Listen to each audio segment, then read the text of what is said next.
So for the next video in this series, we're going to talk about the lesson plan component of ULS. So if you've taken the course before, you know that ULS comes with complete monthly lessons or units that will cover up to 30 days. They offer a suggested monthly pacing guide, which allows you to choose activities based on ULS's pacing or what's going to work best for your class. So to view the lesson plans, you're going to go to the left-hand navigation bar, select menu, and then you're going to go under the Snowflake or the Unique Learning Systems tab, and it's under Unit Lessons. Okay, once again, nothing new here. ULS will release all of their unit lessons for the year in August, so it allows you and your team the ability to choose which units will be good for your students at any particular time of the year.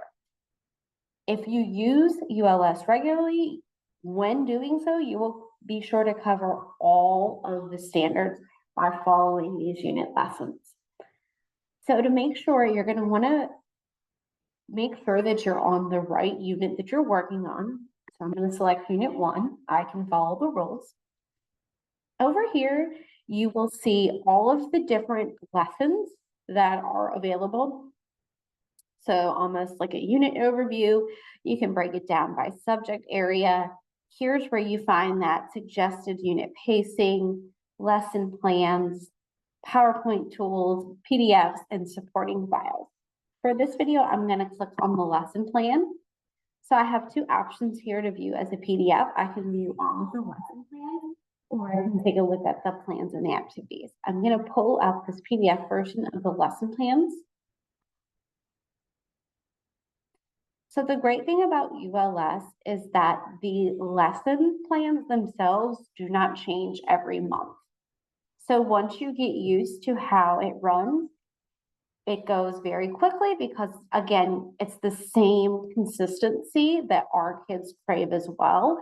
We're just going to be teaching new standards, but the follow through is always going to be the same.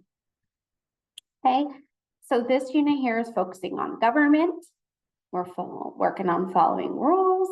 This again is just a nice way to kind of see what page of the PDF you need to find a particular thing on. I wouldn't recommend printing this. Again, it's 215 pages, but these also are hyperlinks, so you can click on any given one and it'll take you to that lesson. So for all of the lessons here, they're always going to have an instructional target. So what is the purpose is to identify rules in various situations as well as those consequences if you don't follow them. Okay, so that's what the target of this is.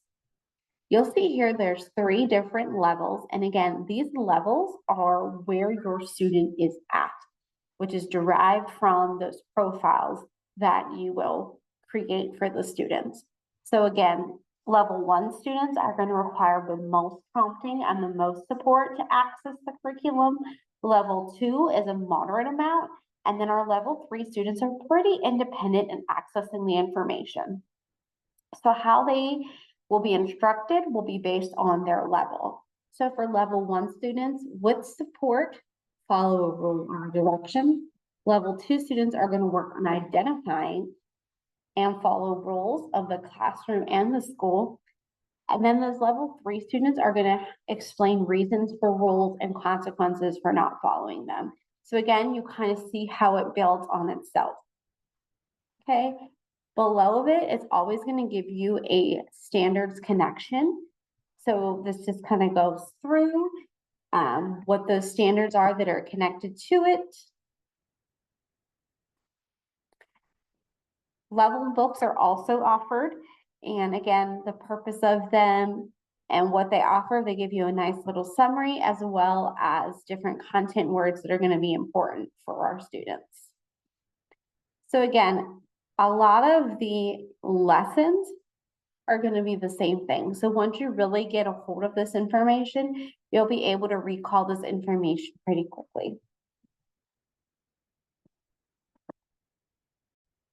So for each one of the lessons, they actually give you a nice little printout almost of how to follow it. So again, it's gonna go over what exactly we're doing in that lesson. So this is a read aloud. It's gonna go over what materials are needed for this particular lesson, what our learning objective is, and what do we want our goal to be, okay? We're gonna call upon that background information, so really activating their brains here to kind of figure out, hey, what are some rules that you follow? Going through different rules versus home versus school.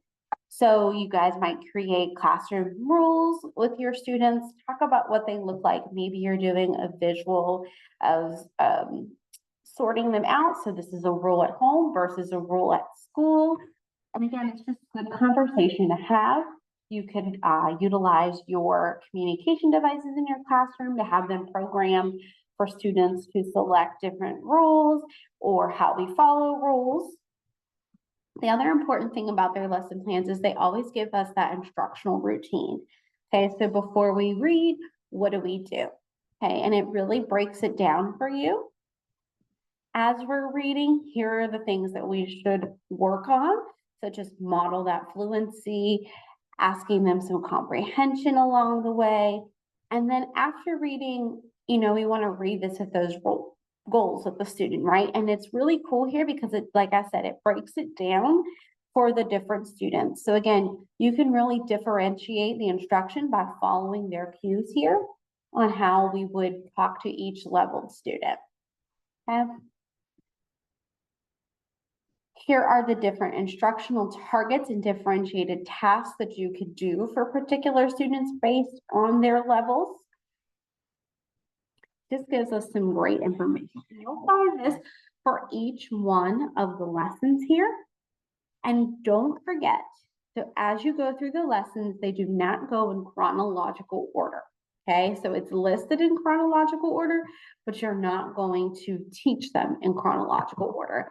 That's why if you're utilizing this PDF, I would definitely come back to the second page here and click the hyperlink for what exactly you're working on that day, because it'll bring you to that lesson and show you how to teach that particular lesson. Okay, and to find out which lessons you're going to do on a given day, that's when you're going to want to utilize that suggested monthly pacing, because it takes the guesswork out of planning for you and allows you to have some more time in your day to do other things that you need to do for your classroom and for your students. And again, don't forget to utilize that new My Planner tool, especially for the ELA, because it's going to just input it right there for you and you can run your full day from that. So I hope this kind of gives you an idea of what the lesson plans offer in ULS.